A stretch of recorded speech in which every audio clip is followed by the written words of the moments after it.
Toda sociedade costuma produzir uma imagem ideal a respeito de si mesma. É a partir dessa imagem que ela gosta de se enxergar e que gostaria de ser lembrada no futuro. Nos grandes centros urbanos, a sociedade procura fazer-se notar através de obras que denotam progresso, riqueza e modernidade. No decorrer da história, muitos povos passaram a memória da humanidade através de edificações suntuosas, como as pirâmides erguidas por ordem dos faraós do Egito e os magníficos edifícios e templos do Império Romano e da Grécia Antiga. É claro que a perspectiva grandiosa corresponde sempre ao ponto de vista de quem está no poder. São os poderosos que têm motivações para glorificar sua época. E são eles que possuem os meios para criar monumentos e produzir imagens. Um escravo do tempo dos faraós, por exemplo, que trabalhou duro na construção de uma tumba, provavelmente não teria um depoimento muito favorável sobre sua própria época. A imagem ideal de uma sociedade realça sempre as suas qualidades e procura esconder ou minimizar os aspectos negativos. Essa tendência fica mais acentuada quando um país está em guerra. Nesse caso, é essencial que se produzam imagens para estreitar a união do povo e estimular o espírito de luta dos soldados das nações. Nos períodos de guerra, representações visuais e sonoras carregadas de simbolismo, como a bandeira e o hino nacional, são fundamentais para se manter em alta o ânimo de um exército em luta. O poder da imagem tornou-se questão estratégica durante o século XX. Com o desenvolvimento de mídias de grande impacto, como a fotografia, o cinema, o rádio e a televisão, com o avanço da tecnologia, a reprodução e o alcance das comunicações passaram a abranger virtualmente todo o planeta. Esse apelo à imagem já podia ser notado na Primeira Guerra Mundial, de 1914 a 1918. Ele foi fundamental para a criação de um espírito nacionalista nos dois lados em luta. Um recurso muito utilizado na Primeira Guerra foi a reprodução de milhares de cartazes para estimular o alistamento e pedir contribuições em dinheiro e em horas de trabalho pelo chamado bem da pátria. Não por acaso, a propaganda visual tornou-se uma das partes centrais da monumental máquina de guerra de Adolf Hitler. O ministro da propaganda, Joseph Goebbels, foi peça-chave do esquema nazista durante a Segunda Guerra, entre 1939 e 1945. Nas mensagens publicitárias e filmes produzidos sob orientação dele, as imagens depreciavam de forma explícita os judeus, os comunistas e outros inimigos do nazismo. Na verdade, o auge da utilização bélica da imagem aconteceu durante a Guerra Fria. No lugar dos mísseis, disparavam-se as armas de propaganda. Em vez de ogivas nucleares, detonavam-se mensagens persuasivas elaboradas cuidadosamente. Os objetivos eram ganhar a simpatia da opinião pública e procurar convencer o outro lado de sua superioridade militar. A propaganda ideológica na Guerra Fria. Os temas da propaganda ideológica eram complexos porque envolviam ideais distintos de vida, democracia e felicidade. No bloco soviético, por exemplo, esses ideais refletiam um processo político desencadeado com a Revolução de 1917. A União Soviética surgiu em 1922, dentro dos planos de Revolução Russa liderada por Vladimir Lenin e Leon Trotsky. Os bolcheviques idealizavam uma sociedade igualitária, com direitos e deveres iguais para todos, sem a exploração do chamado homem pelo homem. O Estado passaria a ser o proprietário das terras, da grande indústria e dos bancos. Uma sociedade sem desigualdades e sem classes sociais. Mas a Rússia de 1917 era um país essencialmente rural. Era necessário realizar um salto tecnológico como forma de se criar empregos. Segundo Lenin, o sucesso do socialismo dependia do sucesso do programa de industrialização do país. Essa imagem, associando felicidade e produção industrial, perduraria por toda a existência da União Soviética.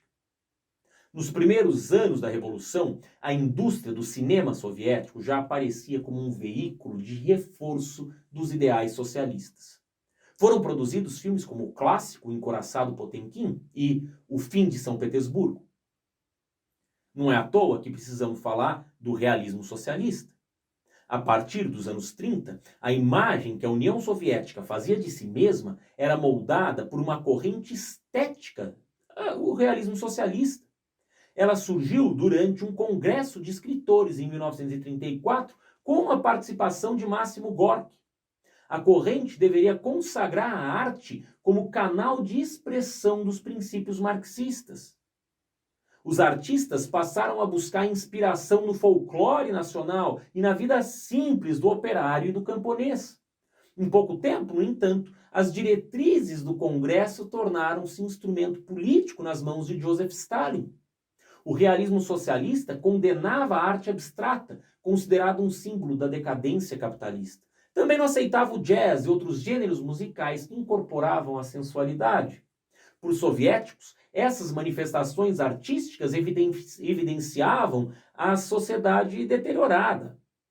A rigidez na vida cultural soviética, no entanto, não afetou o exercício de uma das atividades em que os russos sempre alcançaram níveis de excelência: a dança clássica. O balé Bolshoi, uma das companhias de dança mais tradicionais do mundo, manteve suas produções de obras clássicas no século XIX e apresentava-se com grande sucesso nos palcos dos países ocidentais. O realismo socialista tinha, sobretudo, uma função política.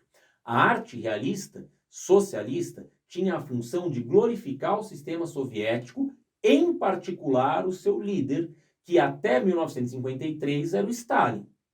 Inúmeros quadros, filmes, livros dessa época mostram Stalin como um sábio, o pai dos povos, um homem justo, acima do bem e do mal. O realismo socialista eliminou a separação entre arte, partido e Estado. Nesse sentido, é muito parecido ao que Hitler fez na Alemanha. Mas e nos Estados Unidos? No lado capitalista, as coisas tomaram um rumo diametralmente oposto. Nos Estados Unidos, o ideal de felicidade tem sido, há muitos anos, quase sinônimo de riqueza e bem-estar individuais. É o chamado ideal do self-made man. Um dos primeiros símbolos desse ideal foi o automóvel. Para muitos americanos do início do século, não havia felicidade sem carro. Um homem, em particular, teve grande influência na construção do modo de vida americano: Henry Ford, o criador da linha de produção em série do automóvel. Na América, sempre se valorizou o esforço individual em busca da felicidade, recompensado pelo consumo de bens que podem tornar a vida mais amena e prazerosa. O apego aos bens de consumo foi levado ao extremo com o boom industrial logo após a Primeira Guerra Mundial. Os Estados Unidos saíram-se vencedores do conflito e, com uma indústria trabalhando a todo vapor, algumas estimativas calculam em 9 milhões o número de automóveis em circulação pelas ruas das estradas da América já em 1920.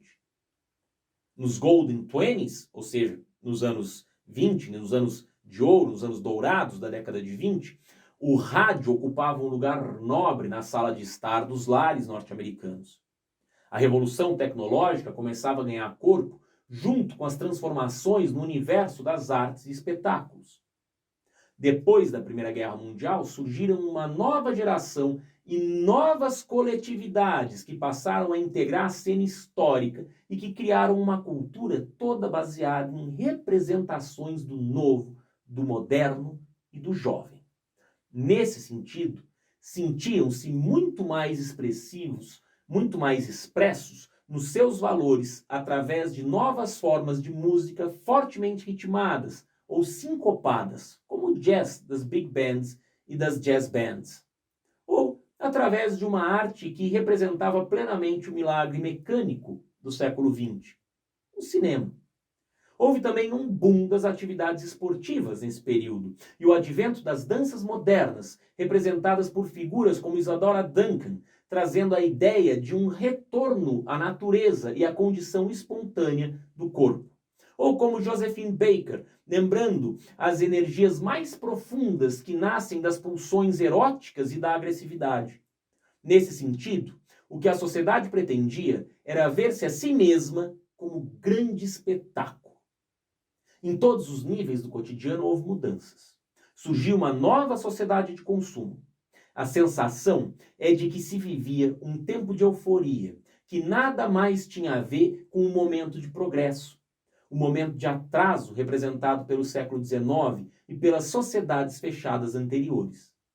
Nos anos 20, as novas dimensões da estrutura econômica e cultural, ao lado da simplificação do serviço doméstico, ampliaram a presença da mulher num mercado de trabalho cada vez mais dinâmico e competitivo.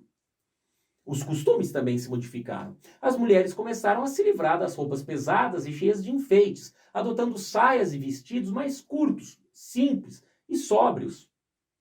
Já temos aqui os principais elementos culturais e ideológicos que marcariam as imagens dos dois blocos econômicos durante toda a Guerra Fria. Do lado soviético, a ênfase estava no controle estatal dos meios de produção, no desenvolvimento das máquinas, na concepção coletiva da vida. Do lado ocidental, a atenção maior estava no indivíduo, no mercado de consumo e na busca individual da felicidade. Mas temos um elemento muito interessante que surge aqui: a televisão. Todas as diferenças entre os dois blocos podem parecer menores quando entra em cena a força da televisão. O interesse dos governantes pela TV sempre foi o mesmo, de Washington a Moscou. O surgimento da televisão, no final dos anos 30, modificou completamente as formas de comunicação no mundo. Muitos historiadores e estudiosos de comunicações acreditam que a chegada da TV marcou o início de uma nova era. A transmissão instantânea da imagem à distância combinava muito bem com as necessidades de uma sociedade cada vez mais consumista no lado ocidental. E servia também aos propósitos explícitos de veículo de propaganda política no lado socialista. De um modo geral, os governantes dos dois lados sempre apareciam e sempre apreciaram o uso da TV para os seus pronunciamentos.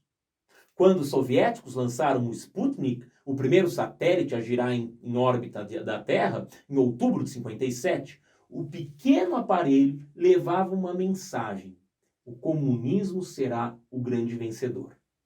Em 61, quando Yuri Gagarin foi recebido como herói em seu país, ao se tornar o primeiro homem a viajar numa nave em órbita da Terra, também estava ali a televisão.